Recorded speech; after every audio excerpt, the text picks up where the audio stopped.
The What to Next podcast helps you build a TBR of future favorite books. In each episode, Laura and Maine interviews authors and book influencers to recommend books they loved for you to pick up today.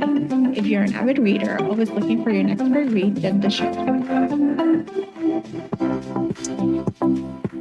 Hi, Laura. Welcome to What to Next podcast.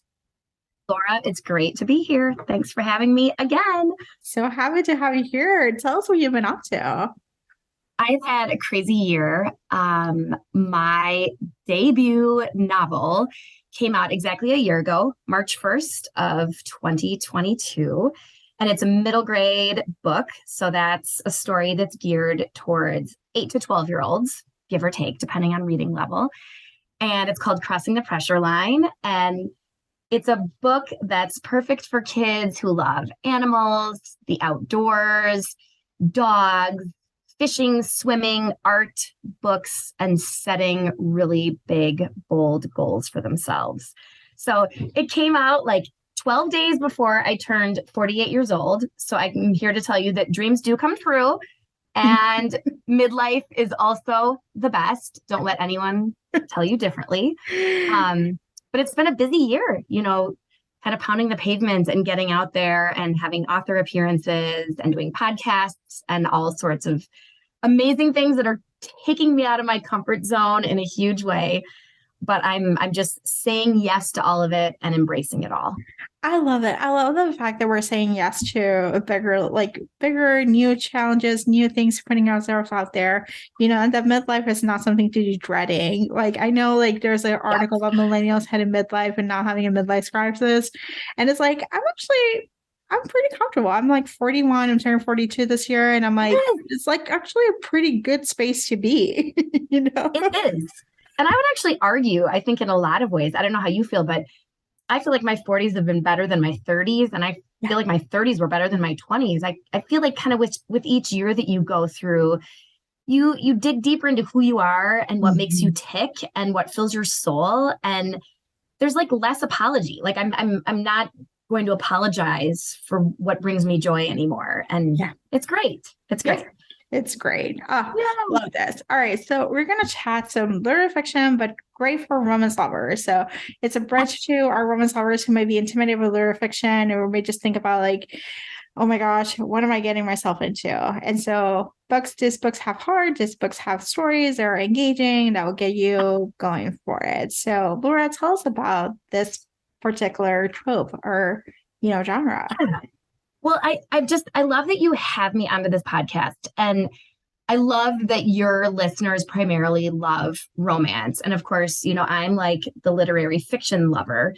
So in coming to you today, I really wanted to talk about literary fiction that's approachable and not scary, like stories that you can really sink your teeth into that feature women as main characters who are really unforgettable and relatable and heartbroken and strong and passionate. Like they're all those components of the story, which I think, lovers of romance will really enjoy. So I think maybe one of the differences is that I think in literary fiction, you probably have to work a little bit harder to get to that happy ending. Do you know what I'm saying? And I say happy ending, like in quotation marks, because, not every book has a happy ending. I get that. But these books that I'm going to talk about today are all like deeply satisfying and rewarding for readers. And so I think there is a lot of common ground then between like these literary fiction books and, the romance novels that your listeners love to read. So I hope that they can see that bridge between these two genres. Yeah. And I think in some ways we're moving away. Like even though romance has a formula and then needs to end in a happy ending, we've seen a lot of like resurgence in rom-doms, a lot of triggers, a lot of like representation, a lot of people from different walks of life experiencing this experience. So romance is definitely, the plot is romantic. It has to be love story, it has to be the number one plot, and there needs to be a happily ever after. But we're seeing rom-coms and rom-doms that are actually giving you a more overall picture, holistic point of view of the character.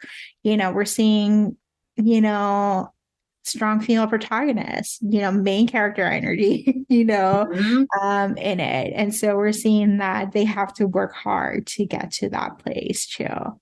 So, Oh, I love that. Like everything you're saying too is also what I'm talking about today, because you're right. Like in terms of representation, like the heroines of the novels I'm going to talk about today really represent quite a diverse, you mhm. know, diverse everything actually. And I think that's great that romance is also following suit, Yeah, that more people can see themselves represented in the stories. I think yeah, that's essential. yeah. So let's get to the book Okay. recommendations. What do you want to Okay. start? Let's start. Okay. The first book I want to talk about is All This Could Be Different by Sarah Thankum Matthews. So it's hard for me to believe that this is Matthews' debut novel because she writes with like incredible assurance and grace. And this novel was a finalist for the 2022 National Book Award. So that's saying something, right? I mean, this Yeah. woman is like, I think in her mid 20s, and she has quite a spectacular career ahead of her.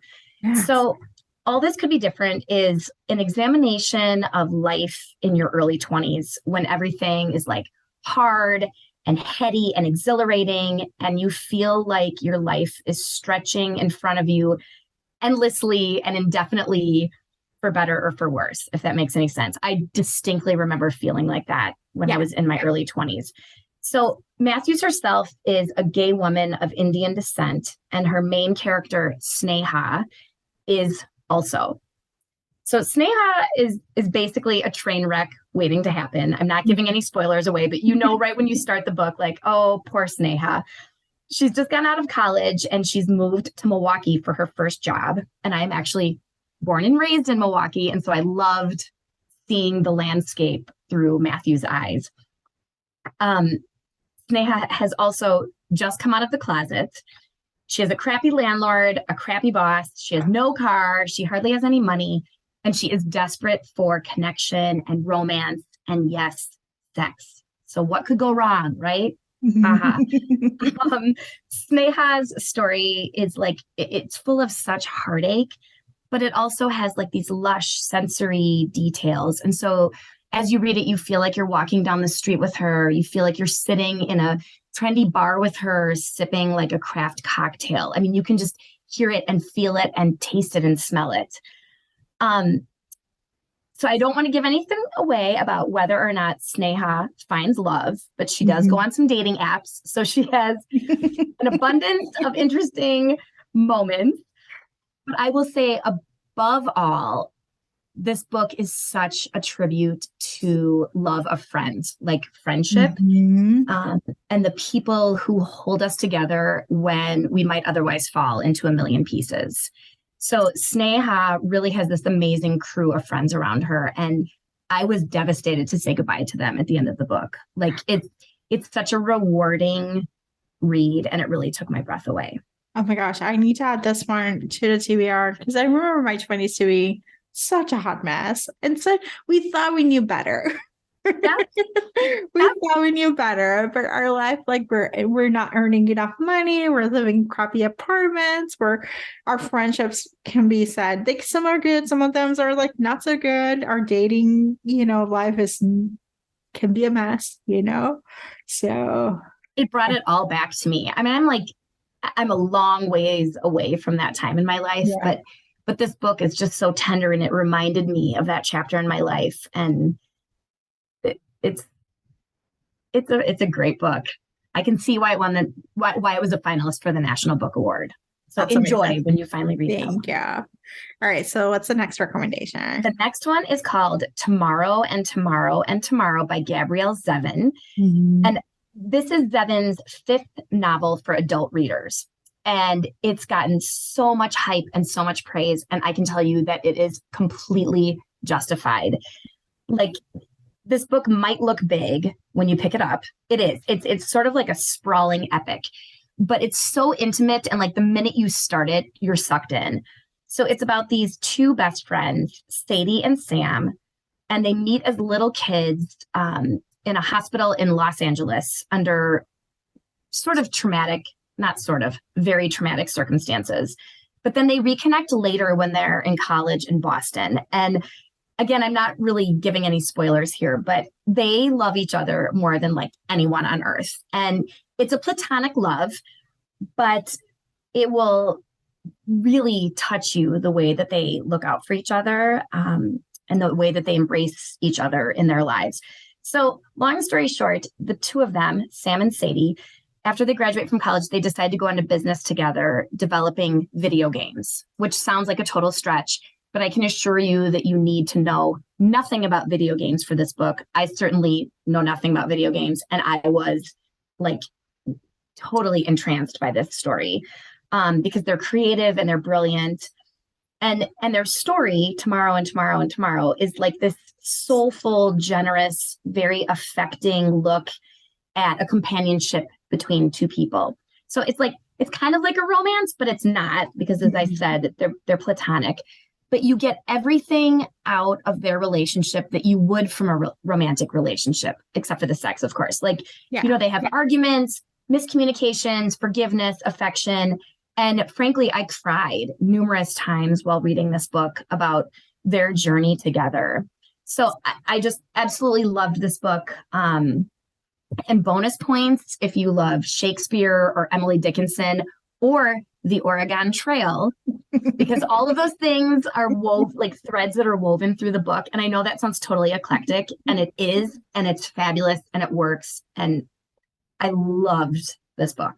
I'm adding this book for sure. I read Gabrielle Seven's other book, the Monica Lewinsky one. Yes, Young Jane Young. Young Jane Young. That was a good one. So good. So good. She is her writing is just, it's brilliant, and it's so warm, and the way it pulls you in, she's really a force to be reckoned with. She is. Adding this for the queue for sure. The Marriage Portrait by Maggie O'Farrell. So I am a sucker for this devastatingly good Irish writer. So you might recognize her name because she wrote Hamnet, which is a novel. It came out maybe 3 years ago. And it's about the son of Shakespeare who died as a child and inspired the play Hamlet. And she won international acclaim for Hamnet. So if anyone recognizes her name, it's probably because of that book. But The Marriage Portrait is her newest novel. And much like she did with Hamnet, she wrecked me, like, with this book. It's historical literary fiction, and it's the story of a real life person named Lucrezia. And Lucrezia was the daughter of the Duke of Florence in Italy, circa like 1550. So we're going back a number of years. And Lucrezia is watchful and artistic and smart. And these are qualities that will presumably serve her well when she is married off by her parents as a very young teenager to a man who in real life may or may not have had like borderline personality disorder. He was pretty messed up. So history tells us that this man, Lucrezia's husband, in real life killed her within a year of their wedding. So you're probably wondering, why in the world should I read this book, right? Mm-hmm. And I will tell you, you should read this book because it is gorgeous and sumptuous, and it's rich with sensory, sexy detail.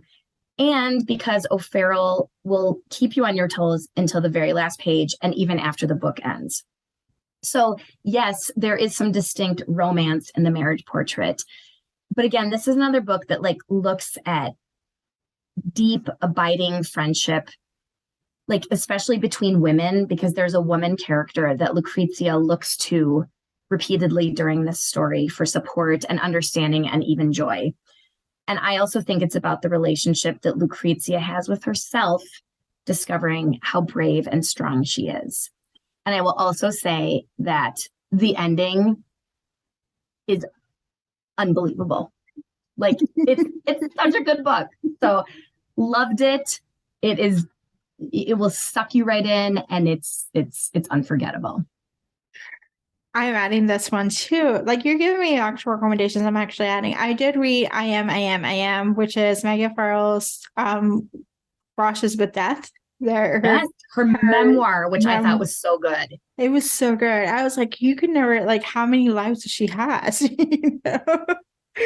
So it's amazing. She does play like not only in that memoir, but kind of in all the fiction I've read by her. She plays with like that sort of that contrast between like death and life and bridging that. And she does it so beautifully. It's never morbid. It's just really done with such a light touch, and it's really exquisite. Yeah. Okay, now I'm going to switch gears totally, and I am going to recommend a book called The Sentence by Louise Erdrich. So Louise Erdrich is amazing. She portrays Indigenous women in the upper Midwest in contemporary times. That's what a number of her books focus on. And I think she's brilliant, and I love her storytelling abilities. So her latest novel is called The Sentence, and it centers on a woman named Tookie, who, after being released from prison, gets a job selling books in a little independent bookstore, inspired by Louise Erdrich's own real-life birch bark books in Minneapolis. And incidentally, on a side note, I was able to visit Birch Bark Books last summer when I was in Minneapolis, and I sort of lost my mind. Like, I fangirled all over the place. Louise Erdrich's daughter, one of her daughters, was working at the register, and like I found myself getting like sweaty and hot, and I was like, oh my God, I can't believe I'm like talking to Louise Erdrich's daughter. Anyway, back to Tookie's story. So Tookie's journey here in The Sentence is both whimsical and sort of like deadly serious, and I'll explain why. So Erdrich began writing The Sentence on All Souls Day in 2019, and she envisioned writing herself through the actual year and ending the story on All Souls Day 2020. However, we all know how that particular year went down, right? Not just COVID, but also the killing of George Floyd and the protests that happened in Erdrich's own city of Minneapolis. So Erdrich, interestingly, was writing like in real time in response to these events that were unfolding in our country. So the fact that she did this is bananas, right? So if the story is sounding too heavy for you, hang on, because at the center of this book is Tookie's romance and her marriage to a man named Pollux, Pollux.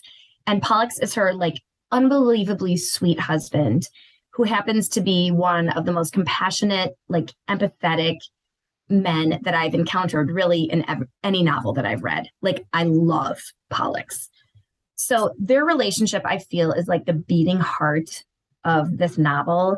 And I continue to think about them like long after I finished the book. I read it last fall, and I still think about Tookie and Pollux and their amazing story and navigating that really big year that we all had to navigate. So excellent story. Oh my gosh, I can't believe it. Like that's a truly pandemic, history, Totally. like, like remember where we were, that year.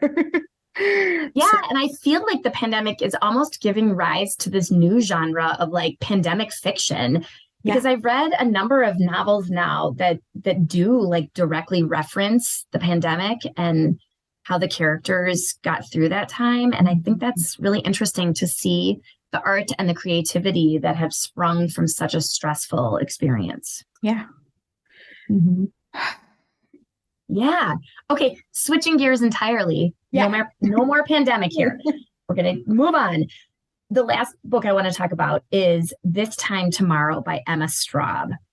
So it is like fundamentally impossible not to love Emma Straub, in my opinion. She is the red lipstick wearing author and the owner of Books Are Magic in Brooklyn, which I think is probably one of the best known indie bookstores in the United States. So Straub herself is delightful, and her books are delightful too. They're like witty, warm-hearted, fun, and she presents these main characters who are like super messy and vulnerable, and they're easily recognizable to us as readers because they are us. Like, I think everyone who reads her books can see themselves reflected in these characters that she creates. And I think in particular, fans of romance are really going to love her newest book, This Time Tomorrow. So This Time Tomorrow jumps between present day and 1996. So Alice is the main character and she's turning 40 and suddenly she finds herself in an alarming but not unpleasant time traveling situation. So I wasn't sure how I was going to feel about time traveling because it's such a trope, but it works with Emma Straub. So why is Alice back in high school again? That's sort of the central question here. Mm. So maybe it's to set things right with her dad, who is now gravely ill, or maybe it's to change the trajectory of a love gone wrong with her high school crush. So either way, Alice's adventure is like funny and juicy, and it's so deeply heartfelt. And I think it'll really get you thinking about your own 16-year-old self and how she grew into the woman that is you today. I really need to add this to the TBR. You have me in 1996. I know, right? High school 1996. I was a freshman in high school. It's her sense of time. Yeah. And place also, it takes place in Brooklyn, I believe, like somewhere out in New York. Yeah. She just nails that sense of time and place. She does such a good job. Oh, and I've been to Books Are Magic quite a few times. It's a little out of the way where I used to live in New York, but it's such a cute town. Like it's a cute neighborhood part of Brooklyn. Like there's like restaurants, like cute stores, and it's like they have the wall. There's like Books Are Magic, and it's just like it's like a perfect outing if you're venturing to Brooklyn. That's a perfect Brooklyn independent bookstore that you can just hang out in the street and do other things too. I've always wanted to go there. I haven't been there yet, but it's on my bucket list. I would love to support her business because she is such a wonderful cheerleader for authors and also for indie bookshops. I mean, she is like walking the walk and talking the talk, and she's everything. I mean, yeah. So, all right. What are you currently reading? Okay, so I'm currently, let me talk about what I literally just finished, because that's the book that's like really on my mind right now. And I'm sure a lot of your listeners will have already probably heard of this book or seen this book. And I just wanted to talk about it briefly because it's gotten a lot of coverage. So it's called Lessons in Chemistry by Bonnie Garmis.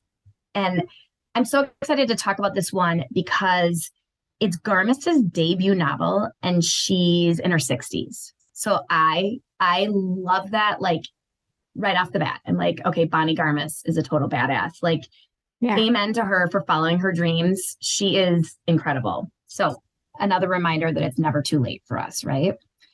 So Lessons in Chemistry is about a chemist named Elizabeth Zott, Z-O-T-T. And she's working as a chemist in the late 1950s, or she's trying to anyway. But as you can imagine, it's not easy in her very male-dominated field. To say the least, she faces immense sexism and misogyny. So, of course, her story is sobering, but it's also like this incredibly spirited and sparkling story. It's like this reminder of all the obstacles that we as women have faced in the last 50 years alone and how far we've come. So right there, like I was like, yes, I love this. So I think there's so much heart to this book. And there's also this unexpected romance, which is like so different than any other romance I've come across. It's really unique. Elizabeth and her lover are so different, and they will steal your heart. But there's also, on top of that, Elizabeth's love of her child and of her dog and of her dear friends. And above all, it's like this celebration of women supporting women, which I am 100% behind. So in a word, Lessons in Chemistry is delightful. And like many of the books I've talked about today, I think it is so deserving of the praise that it has gotten. I think it really has touched a lot of women, and I can see why. Thank you for sharing about this book, because I kept seeing it. I think it was like Barnes & Noble's picked, and it was like it got a lot of promotion, and so I've seen it everywhere. I just haven't even looked at it. I was like, what is it all about? That's what it's about. That's what it. Yeah, it's Delightful. I had kind of resisted reading it myself because I think sometimes I sort of don't always gravitate towards the books that like everyone's talking about. Yep. And so this was sort of a stretch for me. And then I'm like, why didn't I read this sooner? It was like Yeah. immensely satisfying.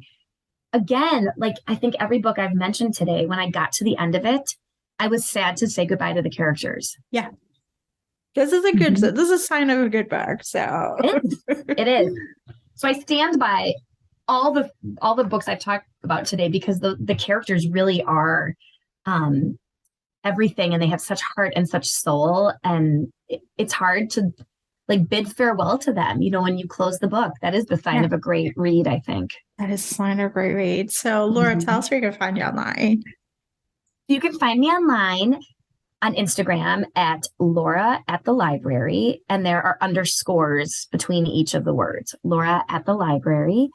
And I'm on Facebook at Laura Ann, Anne, Merritt, which is my maiden name, Merritt, Bird, Bird. And I also have my website, I should say that too, is laurabirdbooks.com. So you can find me there and yeah, reach out, say hi. I'd love to connect. Thank you, Laura, for being the show. Thank you, Laura, for having me. If you enjoyed this podcast, feel free to share with friends, subscribe, rate, and review the show. This is the easiest way to support the podcast. For a list of books mentioned and other romance recommendations, please visit whattoreadnextblog.com. Did you know you can purchase audiobooks directly from your favorite local bookstore? With Libro.fm, you can pick up more than 250,000 audiobooks, including bestsellers and recommendations from real booksellers. You'll get the same audiobooks at the same price as the largest audiobook company, you know the name, but you'll be part of a different story, one that supports your local community. If you're new to audiobooks, there's a perfect way to squeeze into more reading into your busy life. Listen with the free Libro.fm app while you do your chores, walk your dog, relax at home. The What to Read Next podcast has a special offer for our listeners. Get 2 audiobooks on Libro.fm for the price of 1 with your first month of membership. Use code What to Read Next. This offer is only valid for new members in Canada and the US. Thank you so much for listening and have a great day.